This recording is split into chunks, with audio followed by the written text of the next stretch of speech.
la clase que no la grabé. No. Ay, pero no te dicen nada si no la grabas, ¿cierto? No, pero debería grabarla siempre para que Sí, ustedes tengan ese el respaldo. Bueno, sí, pues. Irene, el trabajo final de esta asignatura, nunca hablamos de ese, ¿no? Dime, profe. El trabajo final de esta asignatura, nunca habíamos hablado de eso. No, profe. Bueno, entonces el trabajo final de esta asignatura, para tener la nota de tercer corte, va a ser la perspectiva del ingeniero de petróleo hoy. O sea, ¿qué es lo que tú crees que pase con la carrera de ingeniería de petróleo? Es como si fuera un ensayo tuyo, o sea, no necesariamente tienes que hacer un trabajo, sino es tu opinión acerca de la carrera de ingeniería de petróleo hoy, en Colombia, en el mundo, cómo tú la ves. ¿Eso no fue lo que entregamos la vez pasada, profe? De la perspectiva No, sobre la carrera de eso ingeniería. fue que me pidieron ahí en Larixa que me pidió que un escrito de ustedes, pero esto sí es un ensayo así que te inspires y veas y digas el ingeniero de petróleo eh, tiene campo laboral, no tiene campo laboral, o sea, es como una perspectiva de lo que tú piensas que pasa con la carrera de ingeniería de petróleo. Te puedes apoyar si hay mucha demanda, si, por ejemplo, si lo quieres enfocar a que las empresas contratan, cómo es la contratación, como tú me dijiste, que hay que tener un título de posgrado para poder accesar a un buen trabajo, o sea, todas esas cosas que hemos comentado de la ingeniería de petróleo, lo plasmes en un ensayo, en máximo 2 hojas, y ese es el proyecto final. Ok, listo. ¿Listo, Entonces, profe? si quieres, te apoyas en los datos, en el CPIP, creo que el ACIP a veces también puedes referenciar. Según el presidente, ACIP en una conferencia dijo que el ingeniero de petróleo, o sea, es como un trabajo de investigación, pero Sí. más como tu punto de vista. Es como si tú fueses una periodista y te dijeran, tienes que escribir un artículo de una carrera que se llama Ingeniería de Petróleo. Entonces, ese va a ser tu artículo. Ah, listo, sí, señora. Sí, de acuerdo a las investigaciones, sacar como uno las propias conclusiones, pero también Exactamente. basándose En en información. datos, en información de gente que del medio, del gremio, Ujú. de sí, ese tipo de cosas, de artículos de periódico, de revista, lo que han dicho, la Asociación Colombiana de Petróleo que ha dicho. Entonces, eso, ese va a ser el trabajo final de esta asignatura. Como verás, no hay examen ni nada, sino justamente esa nota. Listo, profe. Sí, señorita. Bueno, entonces vamos a iniciar con la presentación de hoy, que es refinación y comercialización. Yo dije que yo me iba a mostrar para que vieran que estaba la profe. Está la profe. Estoy un pelín despelucada, pero bueno, Tranquila, la profe, idea tranquila. es porque nos han dicho que nosotros, los docentes, somos expresivos. A veces decimos muchas cosas con la cara, con los gestos, con las manos, y es verdad. Yo me he dado cuenta, yo personalmente, yo hago muchas muecas con la cara, soy muy morisquitera, como dirían en mi país, morisqueta. Hace Morisqueta muchas, es muecas, cara, hace muchas muecas. gesticulaciones. Y gesticulo mucho, entonces eso ayuda a veces, ayuda a entender a las personas que les estoy explicando, a veces sí les ayuda a entender un poco mis Sí, es verdad. expresiones. La profesora María se burla mucho de que yo hago mucho, Sí, que muevo mucho las manos, que sí, pero que yo no hay qué. Y yo, ay, profe, pero si esa es mi pero forma de es que expresarme, uno, ¿qué hago? sí, es que uno es gestual. hay Claro. personas que son muy gestuales, que expresan mucho con los gestos. Yo soy muy gestual. De hecho, los estudiantes a veces me dicen, profe, ¿por qué está brava? Yo, no, yo no estoy brava. Pero es porque me ven algo en la cara, no sé, y dicen, si estás brava. Y yo, no, no estoy brava.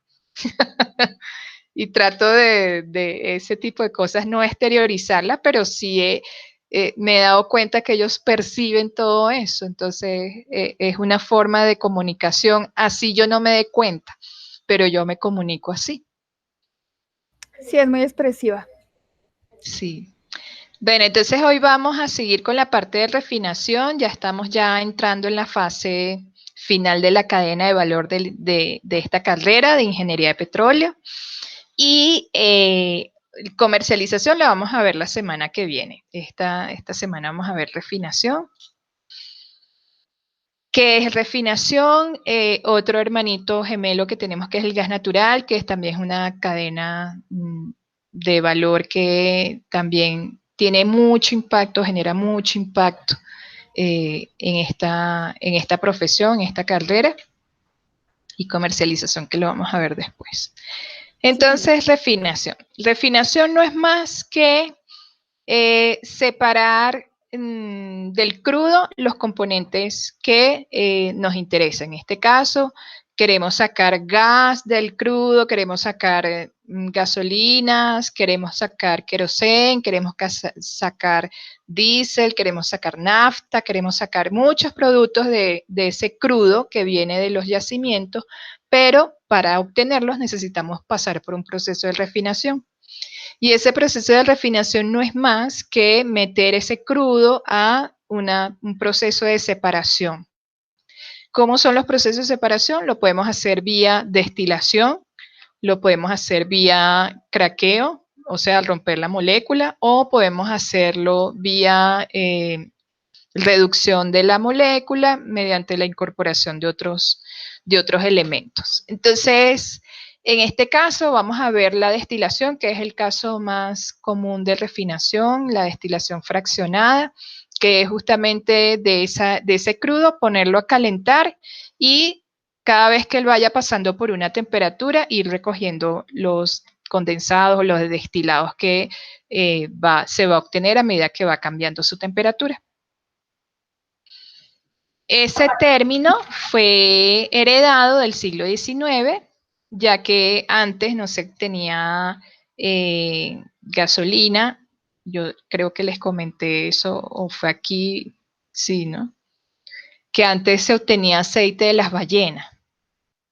Y Sí, profe. entonces, sí les comenté, bueno, por ahí viene la historia del petróleo para las lámparas, porque el aceite que se usaba para las lámparas, para alumbrar, era el aceite de ballena y ahora se usa se usaba el aceite de ese petróleo. Entonces tenemos separación, que es básicamente los tres procesos que te comentaba, es separación, que es el crudo no sufre grandes cambios en su estructura molecular, porque lo que voy a obtener son destilados. La síntesis de hidrocarburos nobles, que esos sí van a sufrir algunos cambios en su estructura molecular, y la depuración, limpieza de los productos petrolíferos. Entonces vamos a tener tres fases o procesos que va a pasar el crudo. Profe, disculpa, ¿me deja copiar esas tres cositas? Sí, claro. Gracias. Tú me dices que la refinación básicamente es separar el crudo, separar del crudo sus componentes, ¿sí? Sí. Por el proceso de separación. Ajá. Por craqueo o destilación fraccionada. Y lo Sí, que por decía que destilación. la La destilación fraccionada. síntesis, sí. La síntesis es cambio en la estructura molecular. Es cuando yo tengo una molécula muy grande y la rompo en varios trozos, estoy haciendo cambios en la estructura molecular. Es decir, que estoy rompiendo la molécula, es cracking. Craqueo catalítico, craqueo térmico. Y la depuración o limpieza es justamente combinar esos elementos, esas estructuras con otras, puede ser con otros aditivos para obtener una mejor estructura o mejor molécula. Entonces, justamente la depuración es justamente eso, sacar del crudo los elementos que no nos ayudan a que el crudo tenga una mejor calidad. Por ejemplo, el azufre, por ejemplo, el crudo a veces viene con trazas de mercurio, a veces viene con CO2, con sales. Entonces esa depuración es justamente tratar ese crudo para extraer de él la máxima cantidad de impurezas que vienen junto con él. Perfecto, profe. Entonces son varios procesos. En el proceso de separación lo podemos hacer por fraccionamiento, que es la destilación, que es un método térmico. Por síntesis lo podemos hacer por descomposición de la molécula a través de un catalizador, unificación mediante también catalizador o métodos térmicos, o alteración de la molécula mediante otros métodos térmicos. Y la otra, que era depuración, es justamente la remoción, que es básicamente absorción de azufre, absorción de las sales que vengan junto con el crudo, incluso remover el agua, el vapor de agua que venga también en la corriente, mediante procesos de absorción térmica, catalítico o enfriamiento o filtrado. Okay. Entonces, estas son las tres procesos que se hacen dentro de la refinería. Bueno, aquí se ve un poquito congestionado, pero esta es la forma en que trabaja la refinería. La refinería va a recibir un crudo, ese crudo va a pasar por un proceso de desalación, es decir, se le va a quitar todas las sales que trae consigo, va a pasar por un proceso de precalentamiento, calentamiento, y luego entra lo que sería la destilación atmosférica. En esta destilación atmosférica vamos a tener como una torre donde cada nivel tiene unas características de temperatura, y eso es lo que nos ayuda a que a esa temperatura se vaporice o se condense. Entonces, si se vaporiza, va a subir dentro de la torre y va a llegar hasta el tope. En cambio, si no se vaporiza, va a quedar en la parte más baja de la torre y vamos a obtener de allí varios productos. Entonces, a medida que va pasando por etapas, se va obteniendo como ese destilado, que es lo que caracteriza a los crudos, que a medida que va cambiando su temperatura de ebullición, él va a destilar un tipo diferente de crudo. Entonces, al principio vamos a tener gasoil y residuos, que son lo más pesado, los componentes más pesados, y a medida que va subiendo dentro de la torre, vamos a obtener componentes más livianos. Entonces, en la mitad podemos tener destilado mediano, querosén, nafta pesada y nafta liviana. Y todos esos procesos van siendo extraídos cada vez que el crudo vaya vaporizándose o condensándose en cada una de las etapas de la torre. Entonces, cuando no se vaporiza, sino queda en el fondo, está en forma líquida, y esa forma líquida va a pasar por otros procesos adicionales, como destilación al vacío, para obtener más productos. Vamos a tratar de vaporizar ese crudo lo más que podamos, ese crudo que no pudo vaporizarse en la primera destilación. Aquí en la segunda destilación, que va a ser al vacío, o sea, se le va a meter más presión y temperatura para que pueda vaporizarse. Vamos a obtener productos livianos que van a ir a otra fase. Vamos a obtener productos medianos que van a seguir la fase, y vamos a obtener productos que no lograron vaporizarse, y esos van a ir otra vez a otro proceso para extraer lo que más podamos de ese crudo que no se pudo vaporizar ni por destilación atmosférica ni por destilación al vacío. Entonces, ese crudo va a pasar por un proceso que se llama defaltación. De aquí vamos a obtener asfalto, y si hay componentes que pudieron vaporizarse, va a ir entonces a otro proceso.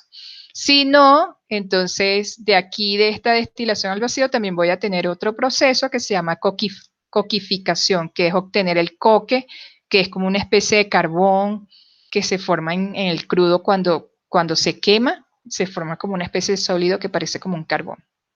de ese proceso de coquificación voy a tener elementos que se pudieron vaporizar y van a ir otra vez a la corriente, ¿sí? Disculpa, profe, ¿esa coquización es el mismo asfalto que llamamos? No, porque asfalto es la etapa previa. Es Antes de... como, no sé si tú has ido a alguna refinería o has estado cerca de una refinería, que es No, profe. como, se ve como un asfalto, se ve como un carbón y se ve como una montaña. Bueno, en Venezuela se ve como una montañita, aquí no, aquí la legislación penaliza ese tipo de exposición.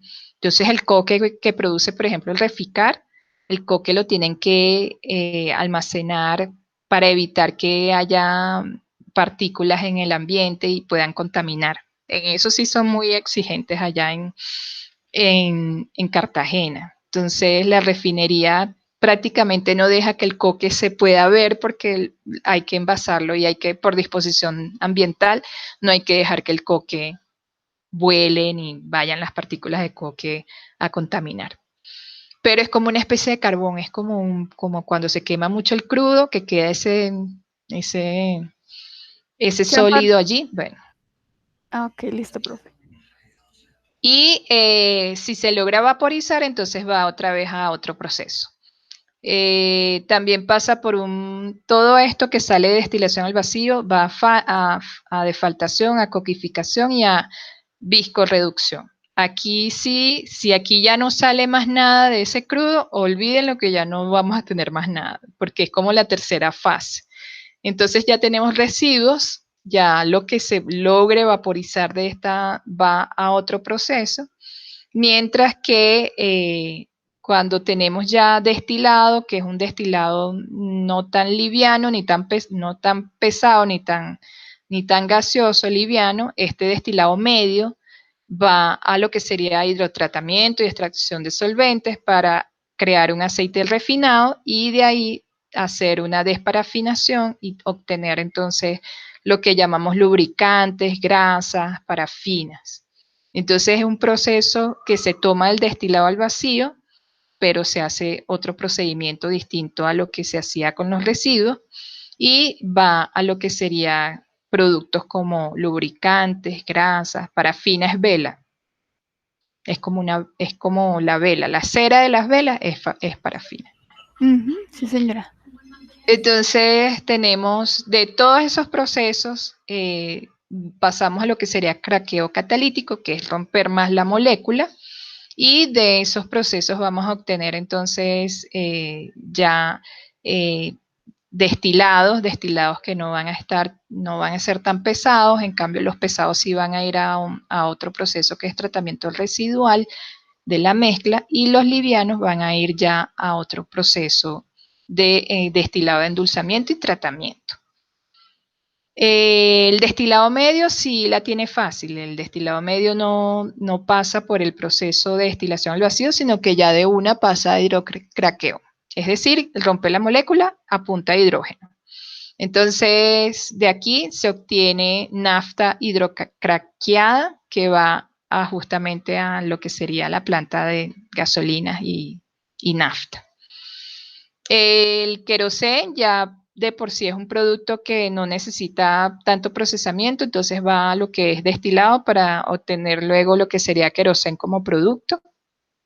La nafta pesada sí pasa por un proceso de hidrodesulfurización para extraer el azufre, luego pasa por una reforma catalítica y luego ya llega a lo que sería nafta reformada. La nafta pesada va a lo que sería destilado, a que lo sigan destilando, y los livianos igualmente pasan a reforma catalítica. Ya el gas ya pasa por un proceso de separación de gas, el gas tiene básicamente otros procesos. Aquí el destilado que se obtiene de la primera separación va a un proceso que se llama isomerización, que es el cambio de la estructura molecular de la molécula.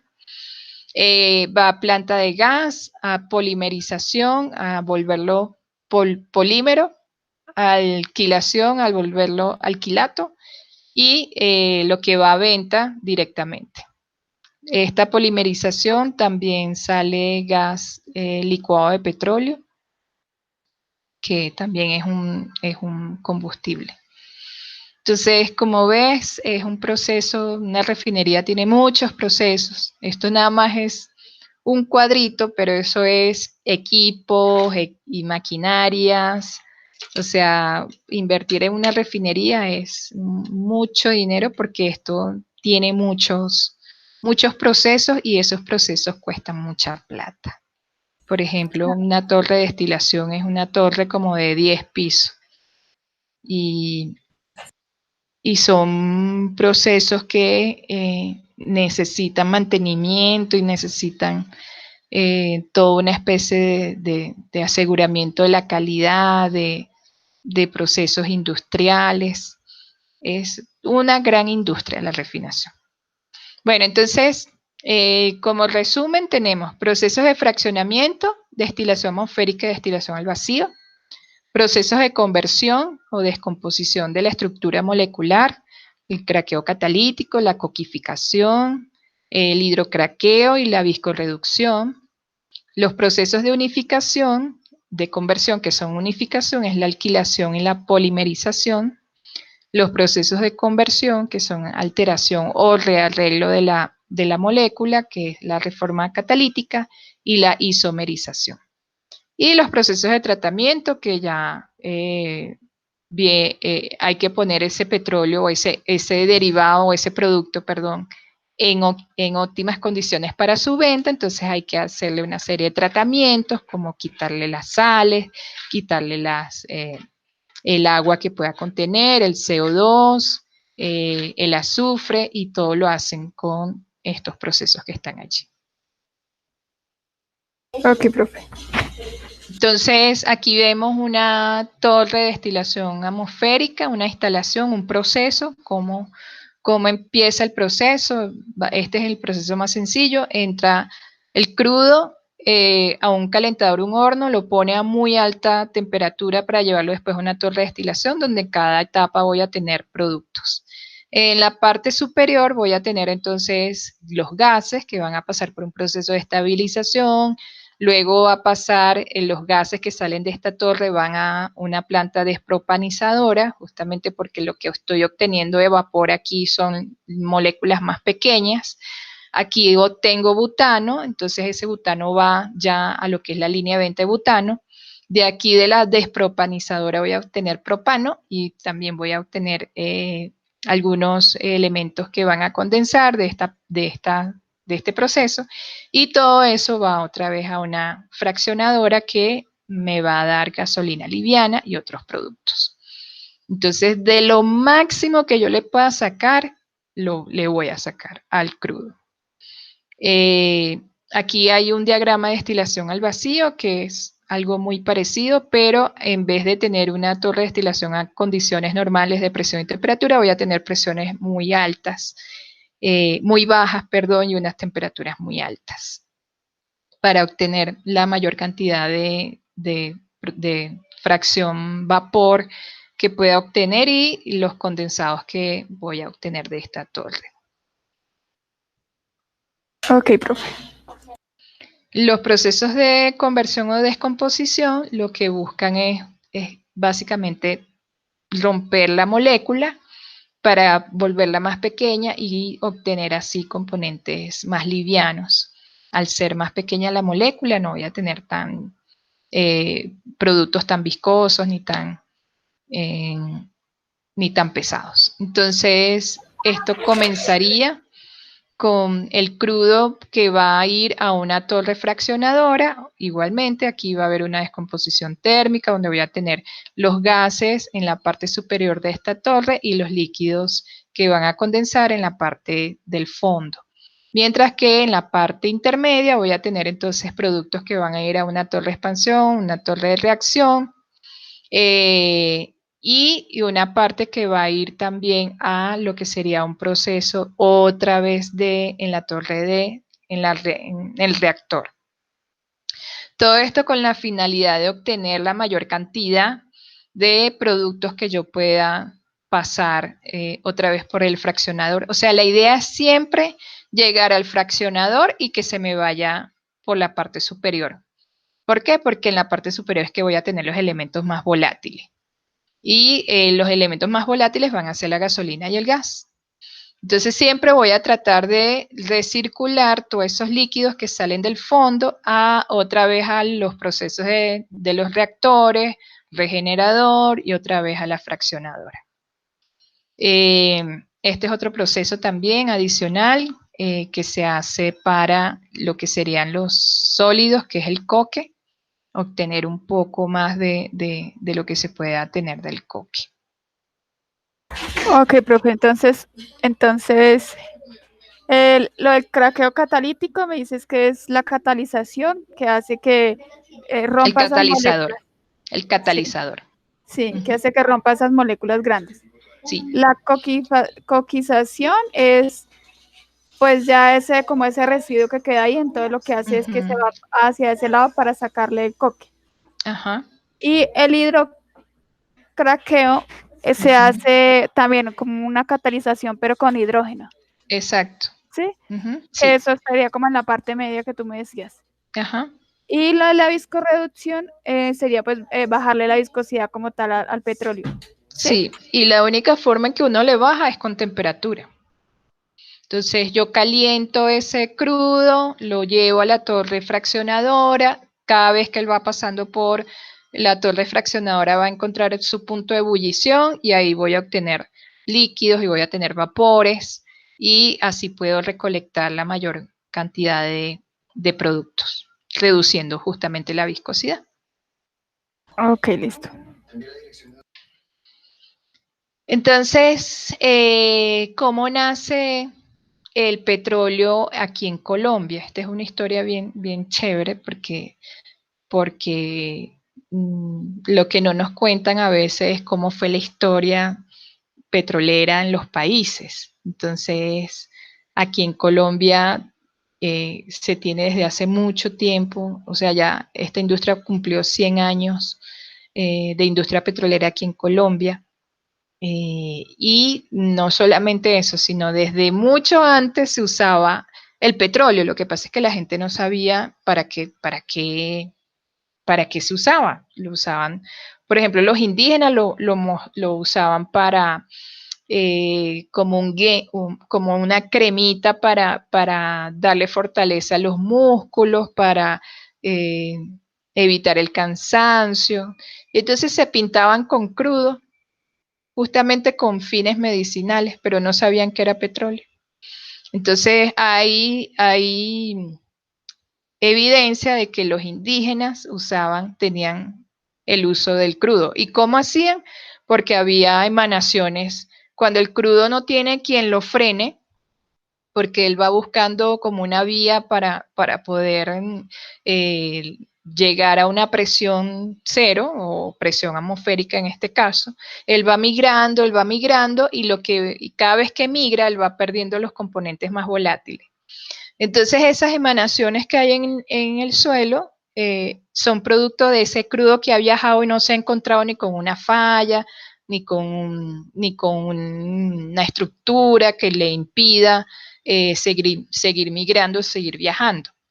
Entonces, ese crudo básicamente queda sin componentes livianos, es un crudo pesado, es como una especie de crudo muy viscoso, muy pesado, el que aflora, el que llega a la superficie. Y los indígenas lo usaban justamente como remedio medicinal para el cansancio, para los músculos. Entonces, y de hecho, hasta hace poco, o no sé, o todavía creo que en la industria farmacéutica usan champú a base de petróleo, que dicen que da unas propiedades muy chéveres al cabello. Entonces, todavía tenemos la creencia de ese factor medicinal del crudo. Luego, en 1905, cuando el país empezaba la fiebre del caucho, la idea de enriquecerse en esta empresa, llegó el coronel José Joaquín Bohórquez, veterano de la Guerra de los Mil Días, a redescubrir el mismo pozo Infantas. De ahí sacó unos recipientes de petróleo que llevó a un empresario y geólogo de origen francés llamado Roberto de Mares. Solo entonces el Estado colombiano se interesó en el asunto. pero a De Mares le fue muy difícil conseguir socios capitalistas para iniciar las excavaciones. Cuando el contrato estaba a punto de serle arrebatado, ocurrió el hecho fortuito que decidió el futuro de la ExxonMobil en Colombia. De Mares notó el interés en invertir en exploraciones en Sudamérica de un norteamericano llamado John Leonard y le contó de su concesión. Del regreso a su país, Leonard le comentó a 3 compatriotas, 3 estadounidenses, George Crawford, Joseph Tree y Michael Benedum, y juntos fundaron en 1916 una compañía con sede en Wilmington, en el estado de Delaware, que llamaron Tropical Oil Company. La Tropical o Troco, como se conoce, se empezaría a conocer, se estableció en Colombia en 1917. En 1926 marcó el inicio de Colombia como país exportador de petróleo cuando en el mes de julio un buque cisterna llamado TJ William transportó por primera vez 88.172 barriles de crudos provenientes de la concesión de Mares desde Mamonal hasta los Estados Unidos. Para el siguiente año, las operaciones de la Tropical en Colombia convirtieron al país en el tercer más grande productor de petróleo en Latinoamérica después de México y Venezuela. El nombre de todos los productos Tropical fue reemplazado por el de ESO y el 13 de diciembre de 1949 se fundó la empresa ESO colombiana para hacerse cargo de las operaciones del antiguo departamento de ventas de la Tropical Oil, la cual fue disuelta y liquidada en 1951. Entonces, por eso es que dicen que la industria petrolera colombiana se inició con la concesión de Mares. Si no es porque Mares va y vende justamente la idea de que en Colombia había estos yacimientos de crudo y que ese crudo se podía exportar y se podía vender, entonces no tendríamos lo que tenemos o lo que se tuvo en su momento, que fue la creación de la Tropical Oil Company. ¿Y por qué esto marcaría el futuro de ExxonMobil? Porque básicamente eso después pasó a ser Exxon y después con la alianza que hizo con Mobil se empezó a formar la ExxonMobil.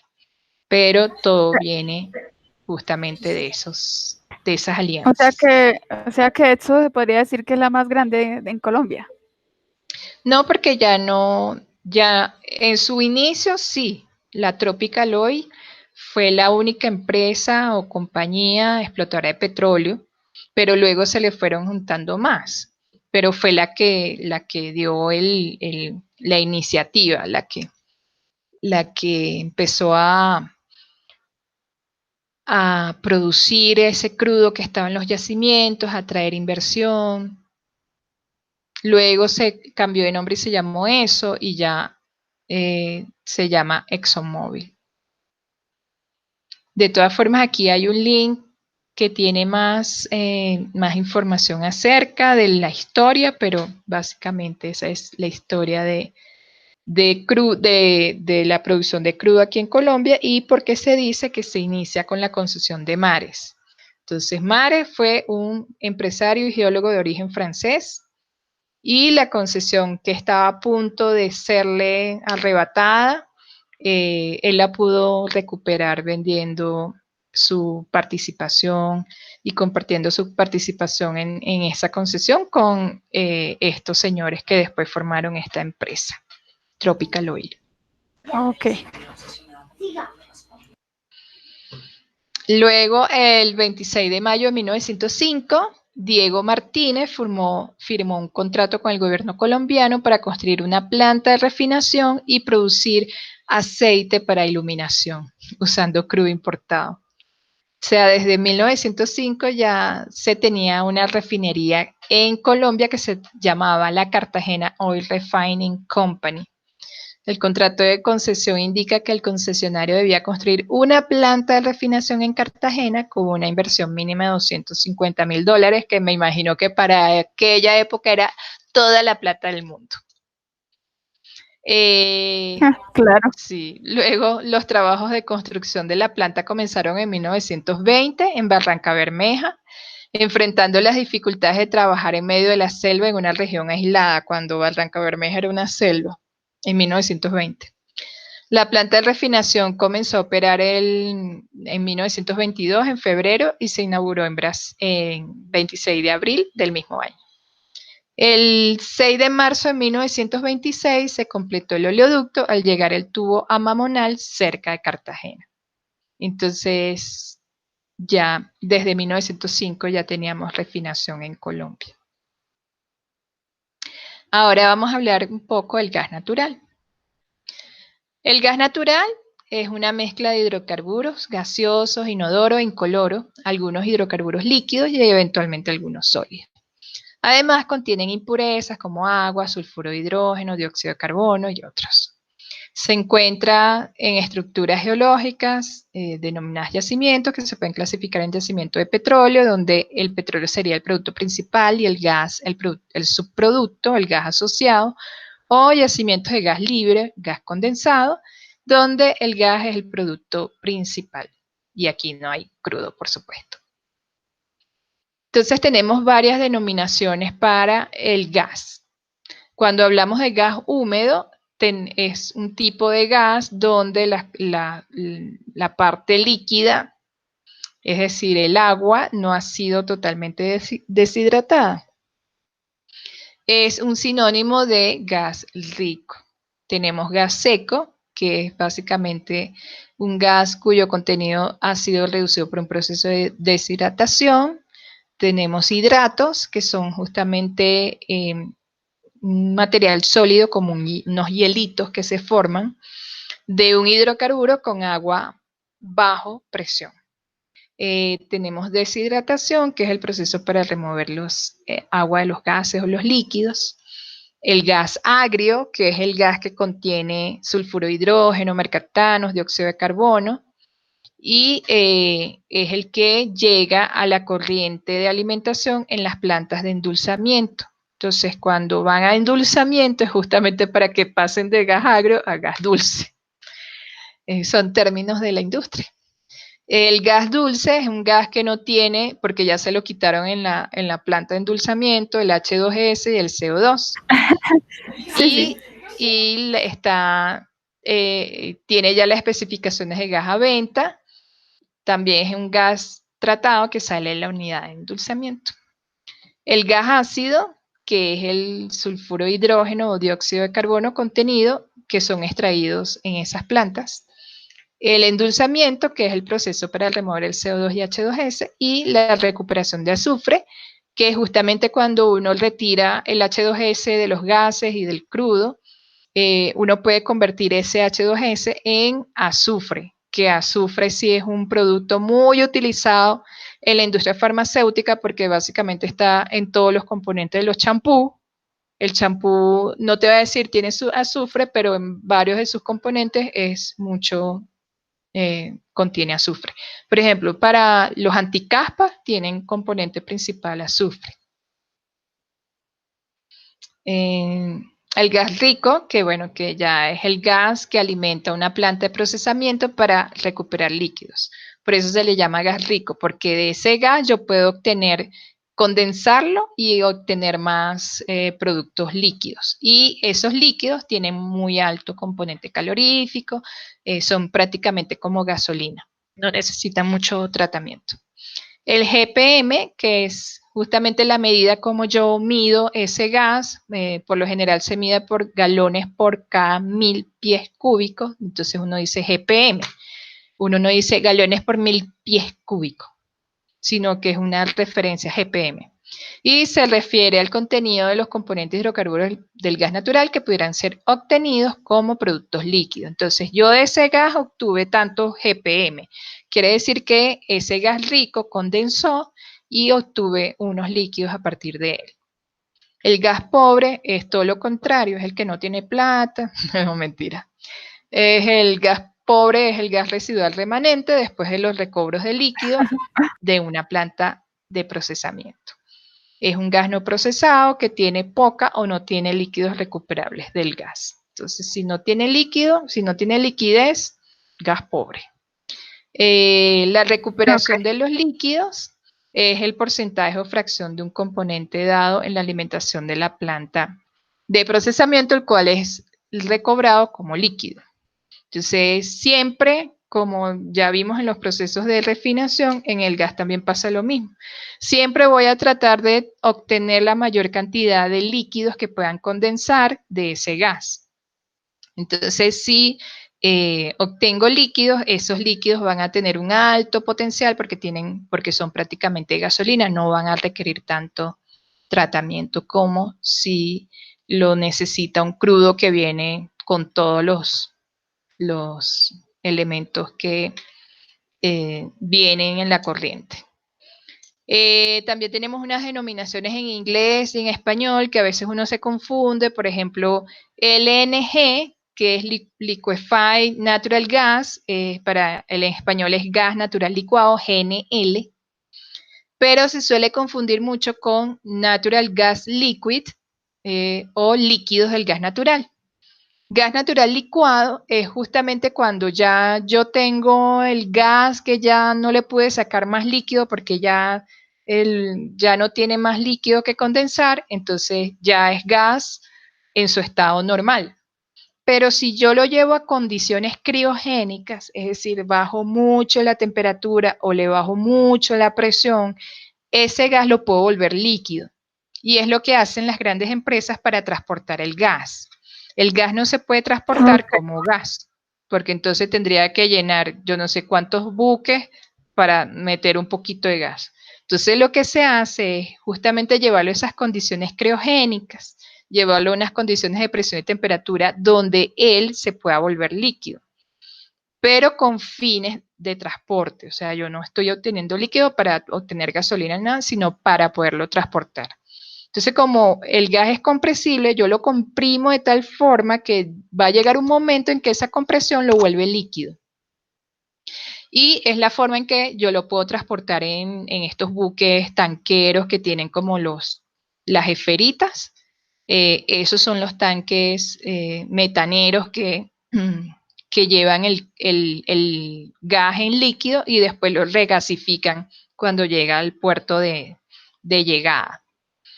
Entonces son líquidos, son gas natural licuado. O sea que, discúlpame, o sea que ya cuando llega allá donde tú dices, bueno, ya después de que lo vuelven líquido para poderlo transportar y cuando llega allá a donde lo tienen que dejar, vuelven al estado natural, ¿cierto?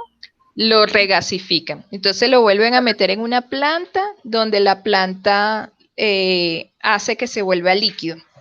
Básicamente lo calientan porque la única forma de que se vuelva otra vez gas es calentándolo porque está en condiciones de presión y temperatura muy bajas. Ok, lo que hacen entonces, es que lo calientan, lo vuelven gas y así lo pueden... Lo vuelven gas. Y así lo pueden ya vender y distribuir. Ok. Y en cambio, los líquidos al gas natural son los componentes que condensan cuando ya yo estoy en la planta de procesamiento, cuando yo estoy en la planta, en las facilidades de campo, y incluyen justamente el etano, el propano, butano y gasolina natural. Entonces son elementos que puedo condensar cuando estoy en la planta de procesamiento.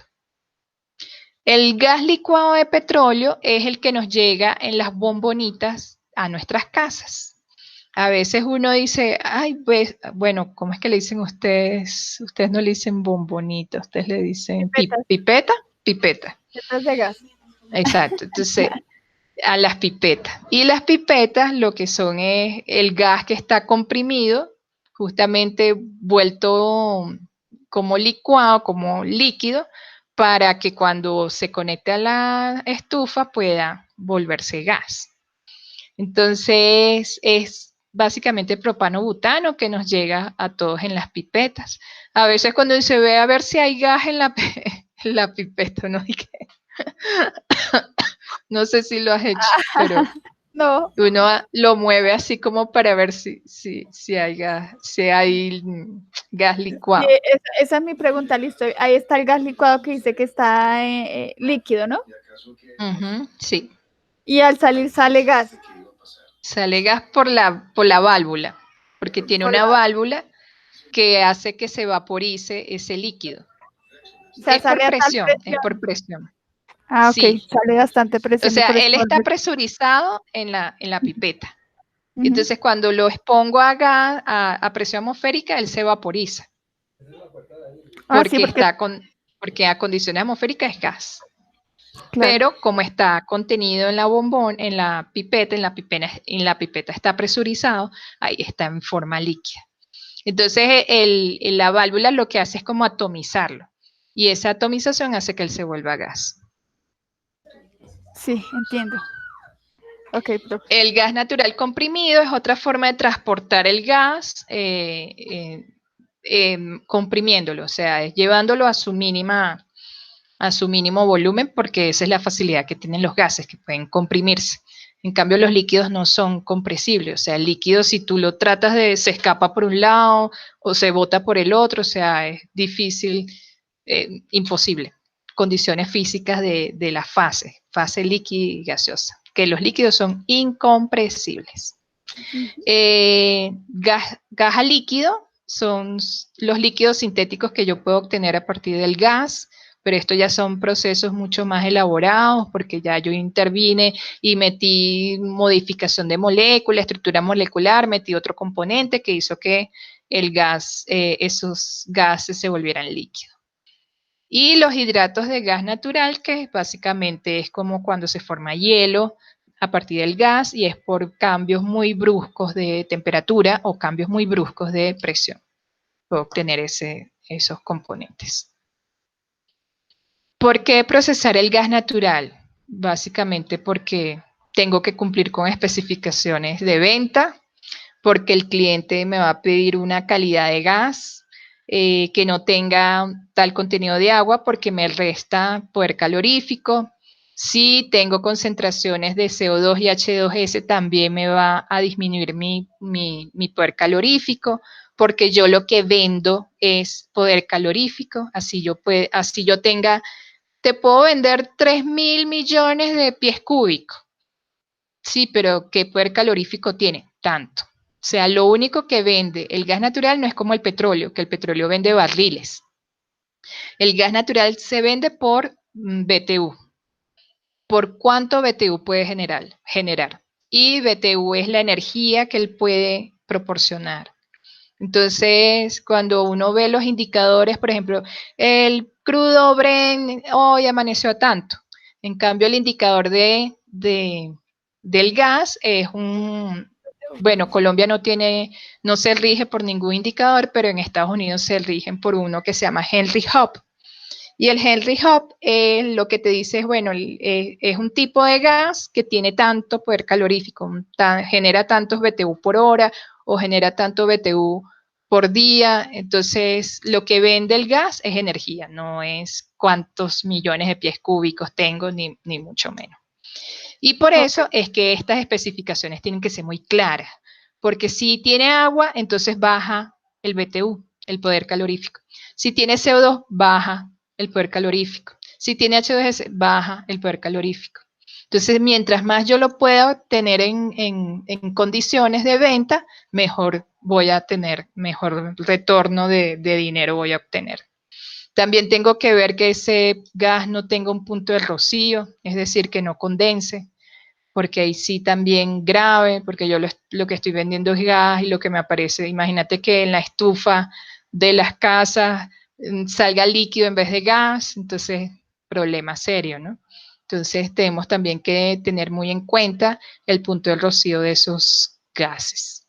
Y la presión y temperatura de entrega, obviamente, a nuestras casas no puede llegar un gas que esté a 1.000 pies, a 1.000 libras de presión, tiene que llegar a 14.7, que es la presión ambiente, y temperatura ambiente. ¿Sí?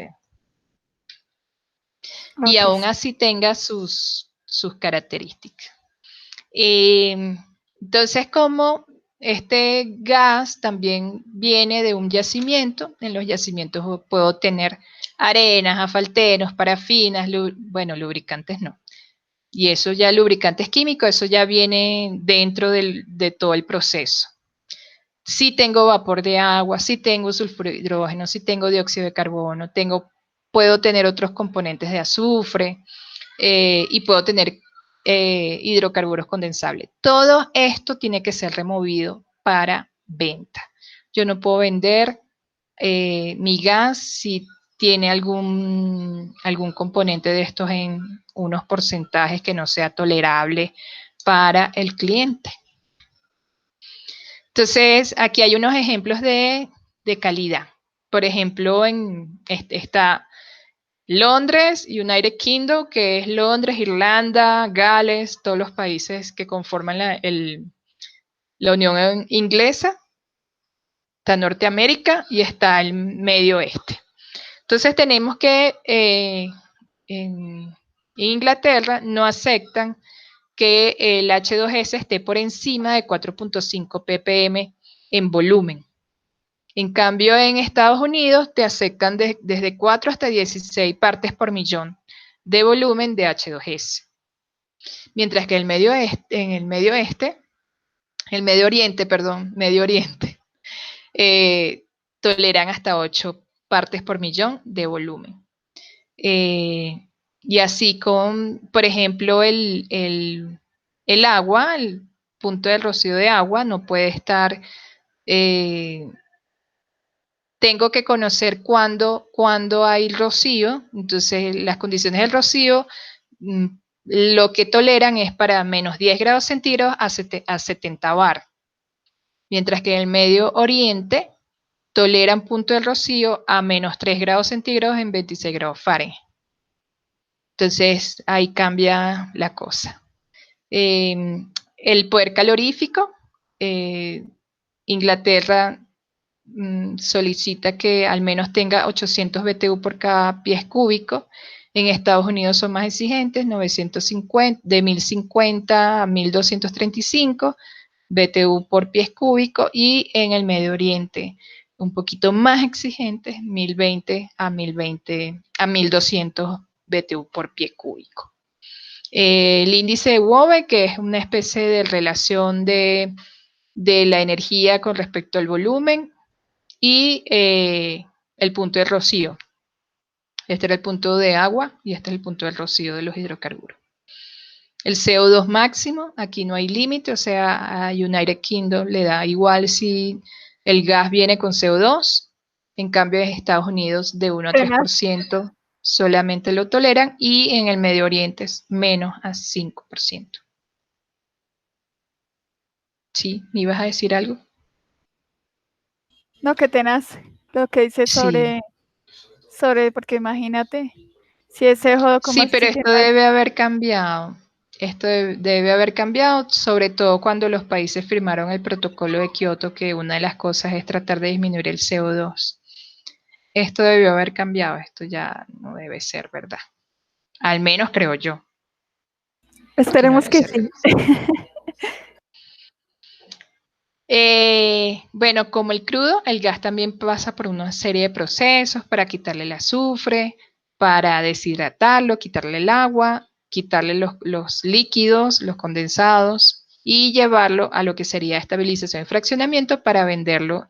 En el caso de que son líquidos, el gas natural, a almacenamiento y transporte, a menos que sea para gas a venta, distribución, inyección y hasta la quema. O sea, hay situaciones donde no se sabe qué hacer con el gas y se tiene que ir a flera, a quema en la TEA. No es lo más recomendable, pero bueno. ¿Cómo así? ¿Cómo así? Explícame eso de la TEA y la qué. Cuando tengo exceso de gas, que no dispongo de a lo mejor una planta que pueda manejar la cantidad de gas que estoy produciendo, una de las alternativas es quemarlo. Y se quema en un equipo que se llama TEA, que es lo que uno ve cuando va por ejemplo, los llanos, que ve como una torre que al final tiene como una luz, una llamita ahí prendida. Esa es la TEA. Y ahí lo que se está quemando es el exceso de gas. Ok. Pero no es el deber ser, pero bueno. Objetivos principales: los procesos de gas, es separar fluidos y sólidos arrastrados, remover impurezas, separar y estabilizar para conseguir la máxima producción de líquidos que puedan ser rentables comercialmente. Y esto ya lo vimos, que se trataba de cada de estos Y, por ejemplo, también podemos decir cuánto es el volumen de gas equivalente a barriles. O sea, yo puedo decir que 6 millones de pies cúbicos de gas equivalen a 1.1 millones de barriles de petróleo, pero tengo que hacer la salvedad que son barriles de petróleo equivalentes o miles de toneladas, ¿será esto? De pies cúbicos equivalentes. Entonces, sí puede haber una equivalencia de cuánto, pero eso depende, en este caso, que el gas natural tenga un poder calorífico de 1000 BTU por pies cúbico. Entonces, yo puedo hacer la equivalencia con lo del barril de petróleo.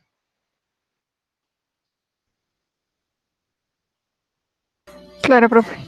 Ya entiendo sobre los BTU. Ok. Podemos tener un procesamiento del gas en campo y podemos tener un procesamiento de gas en planta. Procesamiento en campo es básicamente el tratamiento primario que se le da a ese gas que ha salido de nuestros yacimientos.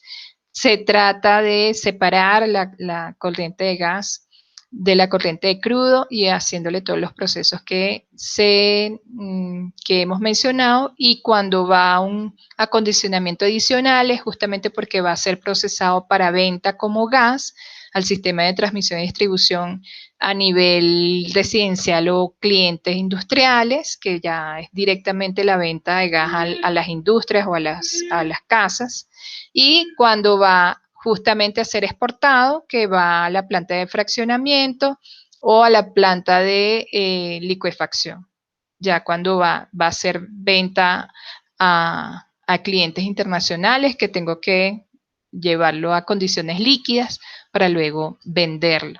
O cuando ya yo tengo procesamiento de los productos como el propano, el butano, el etano y gasolina natural, que son básicamente otros componentes que vienen de la refinería, pero en este caso son justamente provenientes de la fracción de gas que nos viene del gas asociado, de los yacimientos de gas asociado, de gas asociado en los yacimientos. Y esta es la cadena de gas. Tenemos que aguas arriba se le dice todo lo que está por debajo de, en esta fase sería la fase de separación. Ya cuando decimos aguas abajo en petróleo es todo lo que está debajo del cabezal, pero aquí veo que tienen otra nomenclatura. Y es justamente el yacimiento, el tratamiento, el recolección y compresión, y llevada a lo que sería el fraccionamiento o el almacenamiento, que ya sería el midstream, y aguas abajo, que sería ya la fase de comercialización a clientes. Entonces puedo vender directamente el gas o obtener la mayor cantidad de condensados y líquidos para refinería, petroquímica, para gas domiciliario de propano, o para grandes usuarios como industrias, distribución a empresas al detal, o para generación eléctrica, que justamente es una de las energías alternativas a lo que sería la hidroeléctrica, que es generación de energía eléctrica a través del uso del agua, en este caso como las represas, que lo que hacen es activar por medio de la caída del agua, activan unas turbinas y las turbinas son generadoras de energía. En este caso lo que se hace es por generación eléctrica mediante el uso del gas, activar también unas turbinas de gas que generan una energía eléctrica. Y hasta aquí lo vamos a dejar para la semana que viene empezar a hablar de comercialización. Ok, profe. Bueno, ¿alguna duda, pregunta? Sí, profe, tengo una pregunta respecto a lo del ensayo. ¿Ese para cuándo hay que entregártelo? Para la última semana. Estamos a 8. La última semana, nuestro último encuentro va a ser el 29 de mayo. Sería para esa fecha. 29 de mayo. Nos quedan Sí, 3 semanas. Dios mío, quedan 3 semanas, hay tanto, pero tanto, Dios mío, tanto Sí. trabajo que nos vamos a volver locos. Bueno, yo también tengo trabajo, mucho trabajo también. Subir notas es un trabajo laborioso. Claro, imagínese decidirse si le pongo 0 o 5. ¡Ah! Ah, sí. Ojalá fuera tan fácil. Bueno, Irene, entonces que pases buenas noches y feliz fin de semana. Bueno, profe, lo mismo, muchísimas gracias. Hoy no me conecté al celular porque mi hija me lo descarga, entonces me tocó desde el computador. Ah, bueno. Ok, Bueno, chao. chao, profe, que estés bien. Chao, profe. Igual.